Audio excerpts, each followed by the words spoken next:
Gold trusted gold buyers మీరు తాకట్టు పెట్టిన బంగారాన్ని విడిపించి ఈ రోజు ఉన్న మార్కెట్ ధరకు కొనబడును.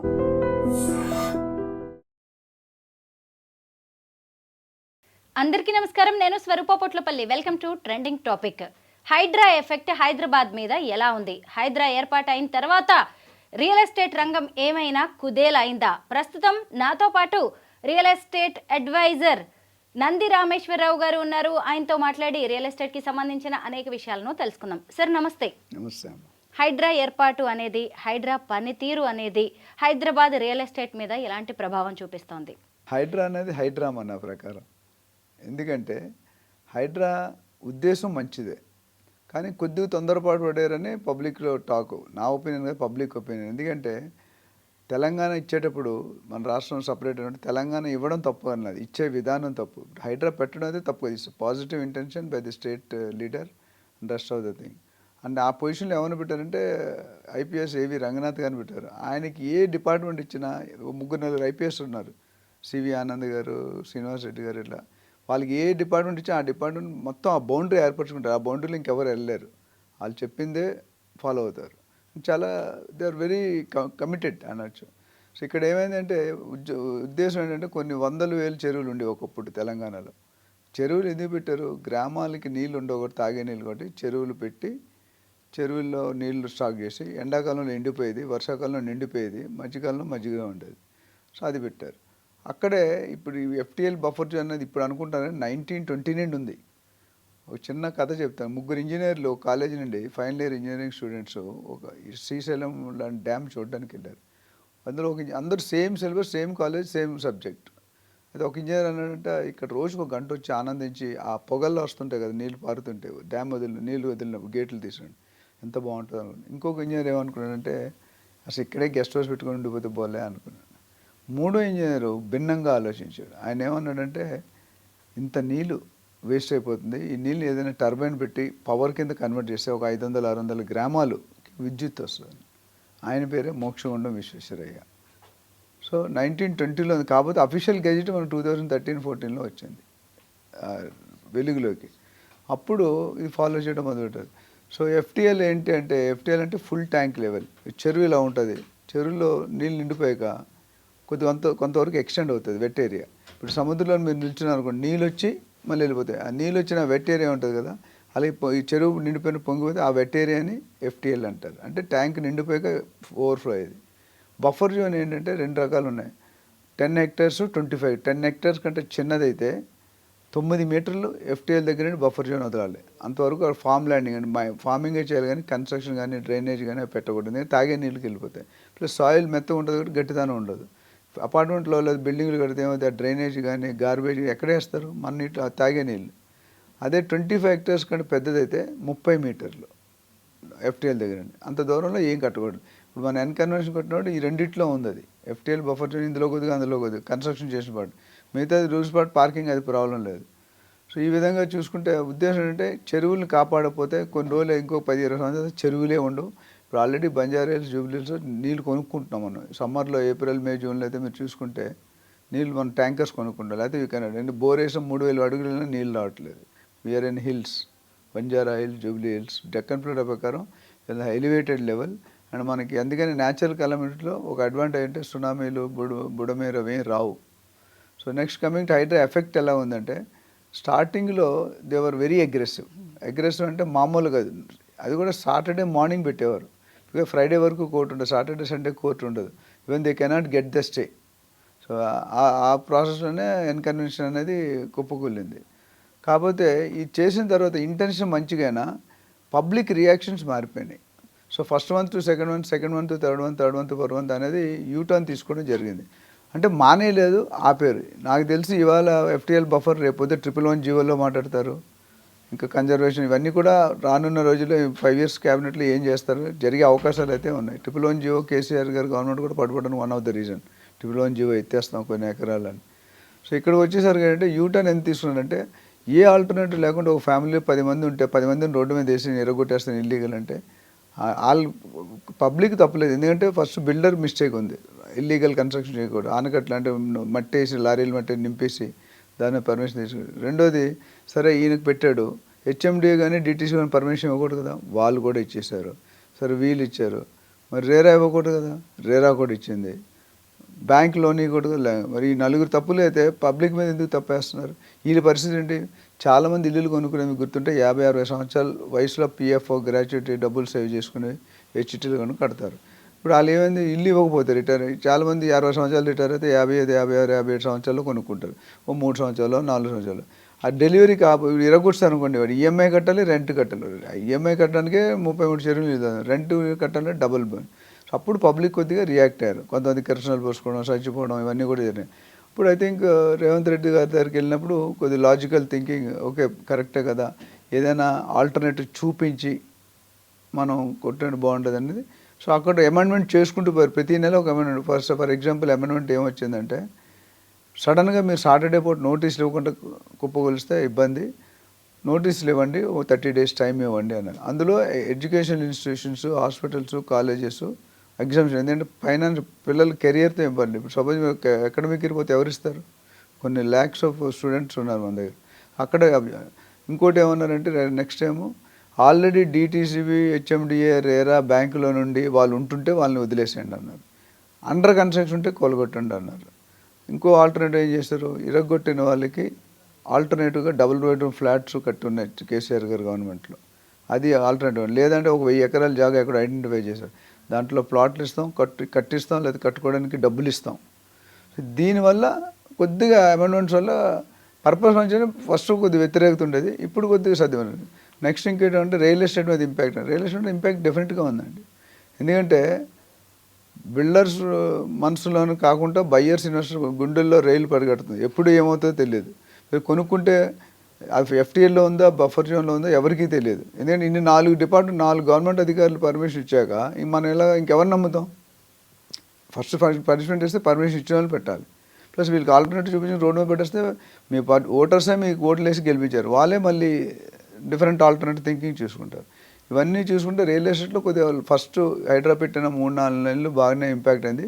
వన్స్ ఇట్ స్లో డౌన్ అయినా ఆ ఇంపాక్ట్ అనేది ఇంకా పోలేదు.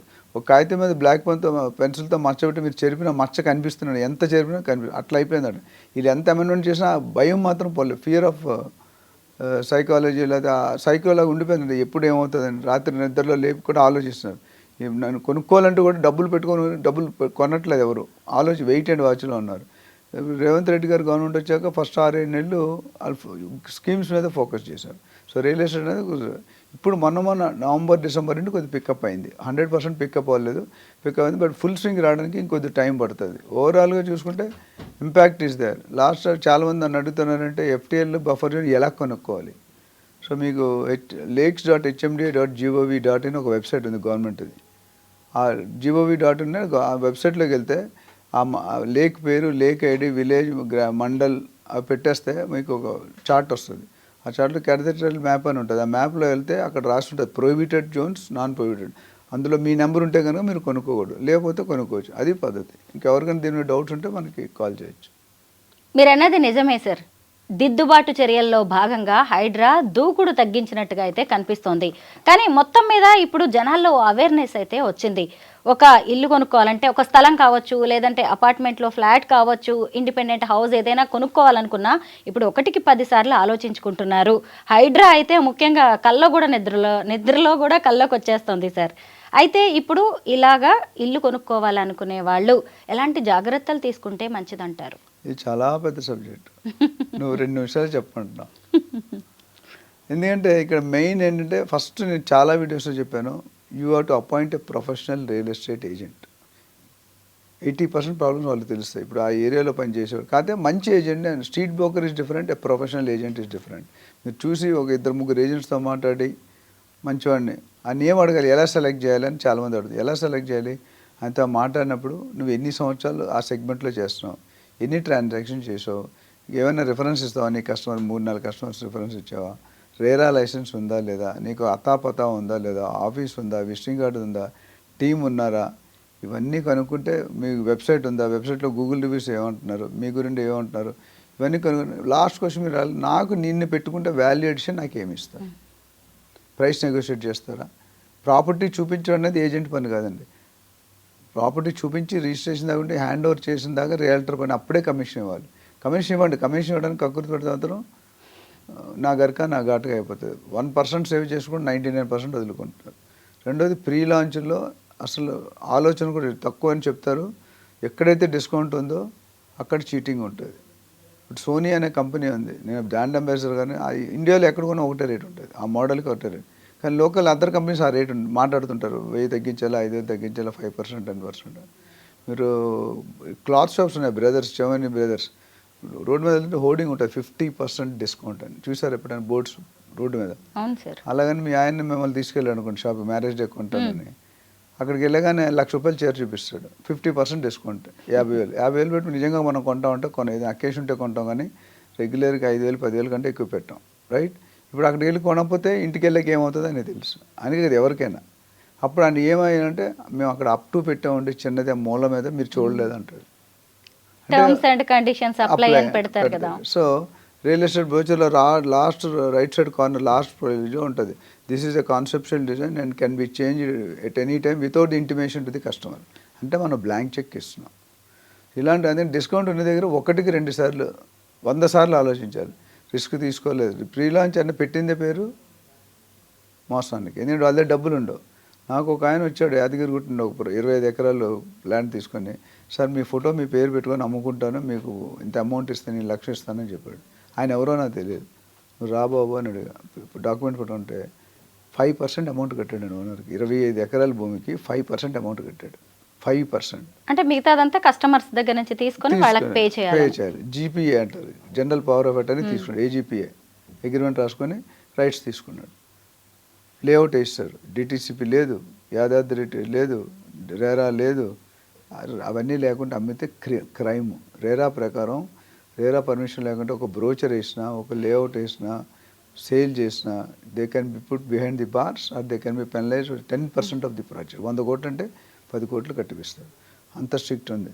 సో నేను అన్నాను ఇవన్నీ ఇంకోసారి రావద్దు. ఇప్పుడు నాకైతే డబ్బులు వస్తాయి, కానీ నా వల్ల 200-300 కస్టమర్స్ పోతారు కదా, వాళ్ళు ఉసురు మనకెందుకు, నాకు వద్దని చెప్పి తిట్టి పంపించాను. సో ఇలా అవుతుంటాయి. ఫ్రీలో ఇంకోటి జర్మనీ నుండి ఒక కపుల్ ఫోన్ చేశారు, డెలైట్లో పని చేస్తారు, 4 crores ఫ్లాట్ ఒకటి ఎత్తుక్కున్నారు మంచి ఏరియా కోకాపేటలో, దానికి రేరా రాలేదు, పర్మిషన్ లేవు, వస్తాయి. సో ప్రీ లాంచ్ సో పెట్టి నా దగ్గర కన్సల్టెంట్ కొనొద్దని చెప్పాను, నాకు చెప్పుకుంటూ కొనేసారు. 1 year అయినా పర్మిషన్ రాలేదు. ఇప్పుడు వాళ్ళు బయటికి రావడానికి 90% కట్టేశారు.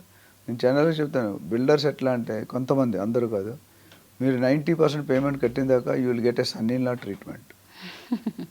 ఒక్కసారి 90% కట్టాక 30 daysలో కోడల కంట డాష్ మీకు అర్థమైంది.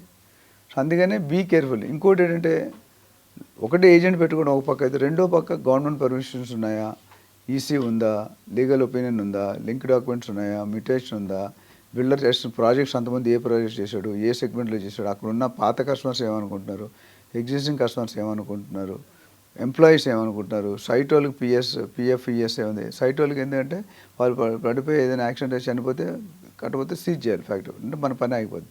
ఇలాంటివన్నీ చూసుకొని last important builder, real owner, sales వాళ్ళు కాదు. సేల్స్ వాళ్ళు మాట వినండి, ఏజెంట్ మాట వినండి, బట్ ఫైనల్లీ మీరు ఒక 5 ప్రాపర్టీలు చూసి ఒక ప్రాపర్టీ ఫైనలైజ్ చేస్తారు. ఆ ఒక్క ప్రాపర్టీ ఖచ్చితంగా మీరు రూపాయి ఇచ్చి అడ్వాన్స్ ఇచ్చే ముందు బిల్డర్ని అపాయింట్మెంట్, మీరు వెళ్ళినప్పుడు కలవడు బిల్డర్, బికాజ్ ఆయన షెడ్యూల్ అనుకుంటుంది, మీ షెడ్యూల్ మీకు ఉంటుంది, నా షెడ్యూల్. బిల్డర్ అపాయింట్మెంట్ తీసుకొని వెళ్ళి 1 గంట సేపు స్పెండ్ చేయండి. మన ఇండియాలో బేసిక్గా ఎస్పెషల్లీ సౌత్ ఇండియాలో ప్రాబ్లం ఏంటంటే 2 కోట్లు ఉంటుంది కానీ 2 నిమిషాలు టైం ఉంటుంది. ఆ టైం లేకపోతే యూఆర్ గాన్.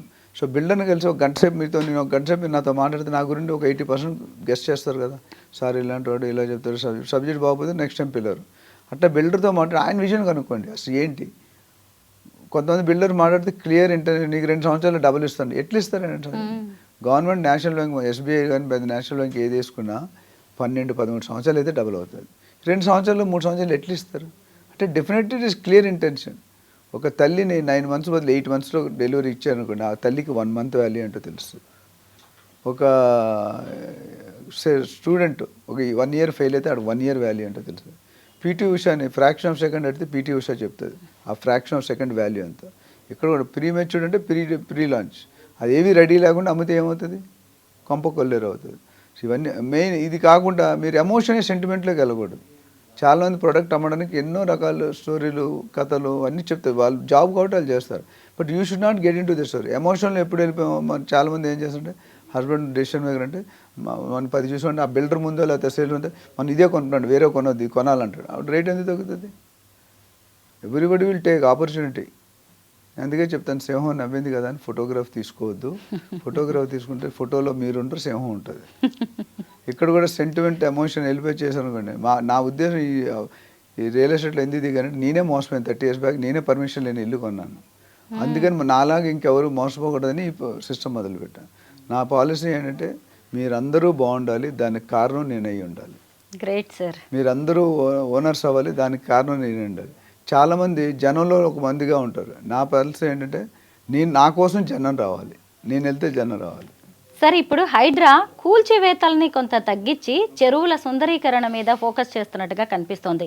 నిజానికి కూడా హైదరాబాద్ మహానగరానికి మణిహారం లాంటి 60% చెరువులు ఇప్పుడు అడ్రస్ లేకుండా పోయాయి. ఇప్పుడు వాటన్నిటి సుందరీకరణ మీద ఆయన రంగనాథ్ గారు గట్టిగానే ఫోకస్ చేశారు. ముఖ్యంగా సిఎస్ఆర్ నిధులతో కూడా వాటిని అందంగా తయారు చేయాలని, కబ్జాల నుంచి బయటకు తీసుకురావాలని చూస్తున్నారు. ఈ మధ్య ఒక మీటింగ్ కూడా జరిగింది సిఎస్ఆర్ ఫండ్స్ ఇస్తున్న కంపెనీల ప్రతినిధులతో. మీరు ఏమంటారు సార్? అంటే ఇప్పుడు ఒకవేళ దాని ఎఫెక్ట్ కనిపించకపోవచ్చు, కానీ అసలు అందమైన చెరువుల్ని హైదరాబాద్ని ఊహించుకుంటే అద్భుతంగా ఉంటుంది. ఇది రియల్ ఎస్టేట్ మీద ఎలాంటి ప్రభావం చూపించే అవకాశం ఉంది? దీనికి తీగలాగితే డొంక కదిలిందని ఒక సామెత ఉంది. ముందు కనిపించేది వెనకాల ఉంటాయి, వేరేగా ఉంటాయి. దీని మెయిన్ రీజన్ గవర్నమెంట్ ఖజానాలో డబ్బులు లేవు. సుందరీకరణ ఎక్కడి నుంచి చేస్తారు? అందుకే కదండి సార్ సిఎస్ఆర్ ఫండ్స్ వాళ్ళు మోటివేట్ చేశారు. వాళ్ళు కమిషనర్ ఇప్పుడు శివకుమార్ గారు, కిల్లి శివకుమార్ గారు, మన అడిషనల్ కమిషనర్ అర్చనా సురేష్ గారు, వాళ్ళని పెట్టి ఏవి రంగనాథ్ గారు మీటింగ్ పెట్టారు. మీటింగ్ పెట్టి ఈ 72 కంపెనీలు ఉల్లాహంగా మోటివేషన్ బాగా చేసి గాలి కొట్టి వాళ్ళు సెటిల్మెంట్కి వచ్చారు. మీరు చేయాలి, మీరు సహాయం చేయాలని. అయితే ఇందాక మీరు 60% అన్నారు. 61%, 60% కాదు, 1025 చెరువులు ఇప్పుడు మిగిలాయి. పోగా ఈ 1025లో 61% ఏమైందో తెలియదు.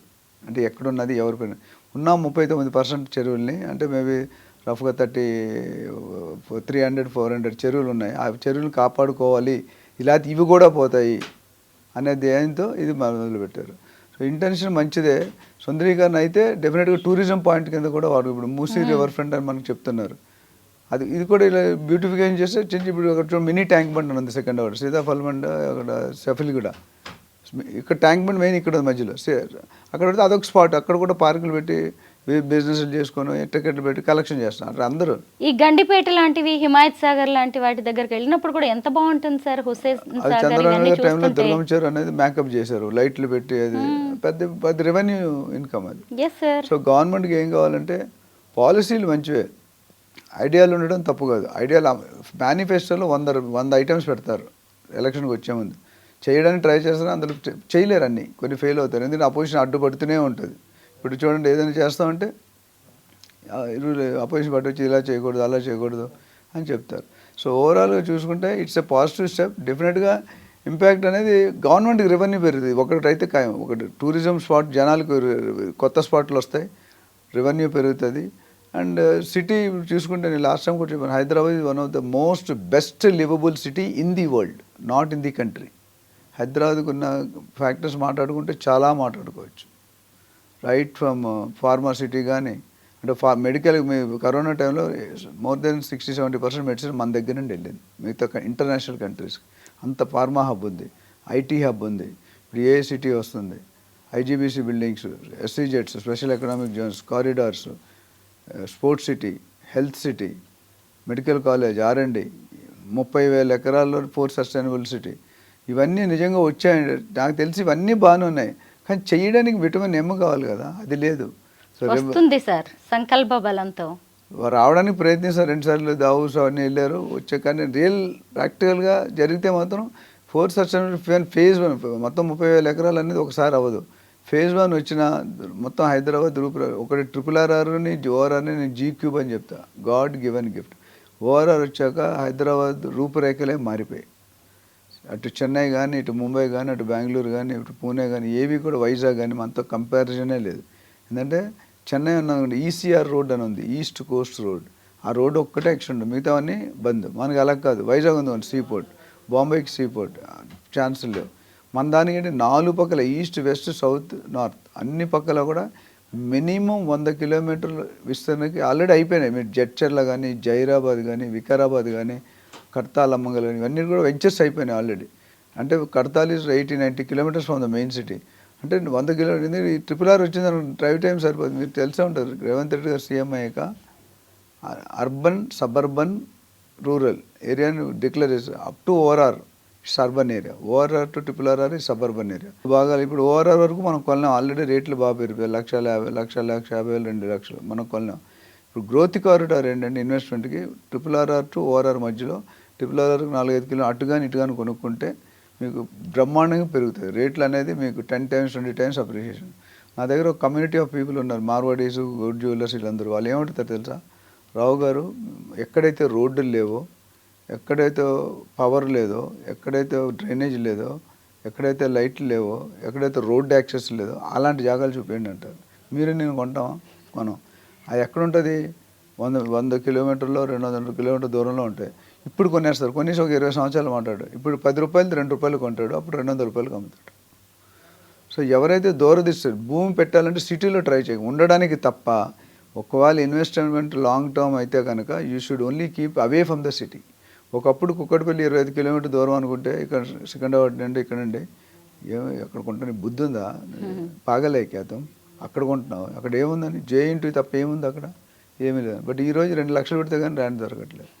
సో ఇప్పుడు కుక్కటిపల్లిలోను, తెల్లాపూర్లోను, కుషాయిగూడలో, దిల్సుఖ్నగర్లో కొనలేదని ఎంతోమంది ఇన్వెస్టర్స్ రిగ్రెట్ చేస్తున్నారు.